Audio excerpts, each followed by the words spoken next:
Right, man. His father's Magnum PI. Y'all didn't know that. Okay. That's right.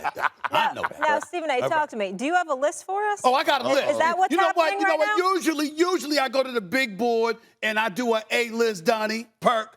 Today I'm sitting down. The suit is fly too. They got to get the technical difficulties going. Yeah. But I wore a fly suit ready to do. The big board, the Stevens A-list. And guess what this is about, Donnie? This is about the top 5 athletes in the history of Boston. I'm a native New Yorker, so let me put that out there as a caveat, because y'all ain't gonna like my list, all right? You ain't gonna like my list, because you're gonna say, why you leave certain people off? I don't give a damn. I'm giving you the list anyway. You ready for this, Donnie? You ready for this, Big Perk? I'm ready, but I have to do an asterisk though, Stephen A. Okay. Tom Brady might be above the list. See, there's Mount Rushmore, Not and it true. might be Brady. Yeah. Not But true. go ahead. Yes. But go ahead. I'm about to break it down to you why that is. Let's go to number 5 on the list, please. Give it to me. The one and only Bobby Orr. That's right, Stephen A. doing the hockey. Stephen A. doing the hockey, okay? I mean, everybody knows how big time that brother was. Yeah. I might have caught some heat if I left him off the list, okay? I was thinking about Ted Williams, but damn it, he retired before I was even born. I said, no,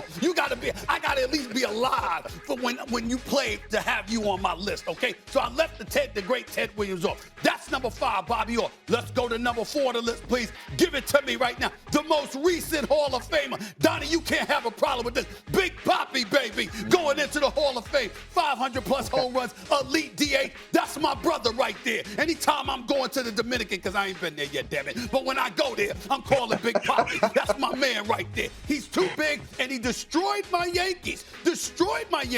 And ended a curse that lasted decades, and damn it, won 3 rings. That's Big Papi right there. He's number 4 on the list. We all know what number 3 on the list, please. Give it to me right there.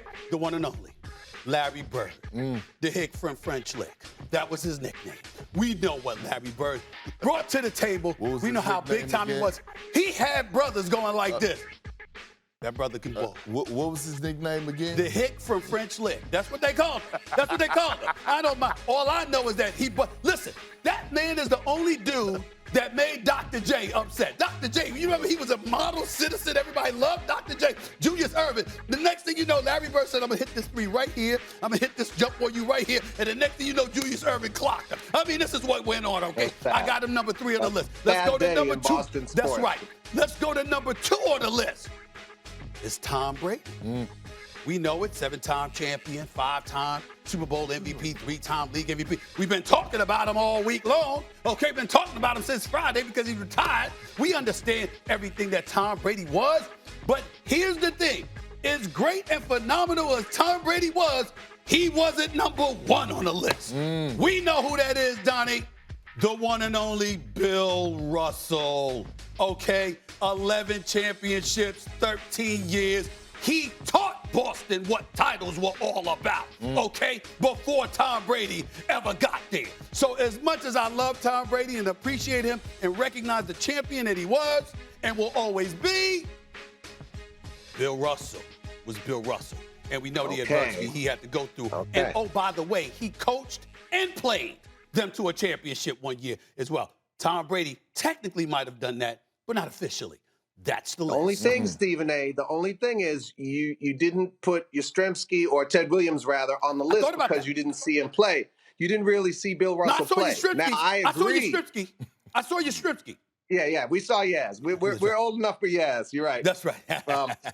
Bill Russell never gets acknowledgement as the greatest basketball player of all time. I think it's completely unfair that he doesn't get that acknowledgement. I understand it was a different time. I understand all the different debates people have. Right. Bill Russell may be the greatest athlete, or certainly in the top 5 greatest athletes of all time. On and off the court, he's one of the greatest people of all time. In terms of the rest of the list, you did pretty good for a New York guy, Stephen A., from not a Boston guy. But you got Bobby Orr, arguably the greatest hockey player. Again, a lot of people nowadays didn't get to see him really play. He changed the game like nobody else. In terms of Brady, he's the bad man, Stephen A., and he will always be the bad man in football and quarterback. And I will say, I'm not sure, I wouldn't even say Brady's the best football player of all time, because I think that spot's reserved for Jim Brown. And I love Tom Brady. There's no disrespect to Tom Brady, but quarterback-wise, And again, on and off the field, what an amazing guy, and what a blessing that we got to see. You just said we didn't get to see Ted Williams play. I didn't get to see Bill Russell play. We lived in an era where we got to watch the greatest quarterback play for 20-some years. When they won the first Super Bowl against the Rams back in 2001, we were a city that expected that team to lose that game. When it was 17-3, we knew we were going to lose that game. We knew the Rams were going to come back. We knew that field goal was going to miss. We knew they would take the knee before halftime, before the end of the game, and play for overtime and lose the game. We just knew that's how we'd been sort of raised in Boston, to lose the big games. And suddenly it changed forever with that team. And Tom Brady was the leader of that team for 20 years and 6 championships. And we're a city of winners now. We were a city of losers after the Bill Russell era. Yeah. Go ahead. No shortage of parades in the city of Boston. I don't have a problem with 3 through 5, but I will put Tom Brady #1 over Bill Russell, and here's why. The story matters, right? Bill Russell was drafted #2, so that means he had high expectations. Tom Brady was drafted in the 6th round. Tom Brady was drafted in the 6th round. The story matters. Nobody expected a guy that was drafted in the 6th round, the 199th pick, to come in and do what he did and have the career that he did and win championships. The story matters, Stephen A. All I'm going to say is this. And it's the slight edge, though. It's not. Let me say this. We got to go because we got another guest coming on in a minute. But I want to say this.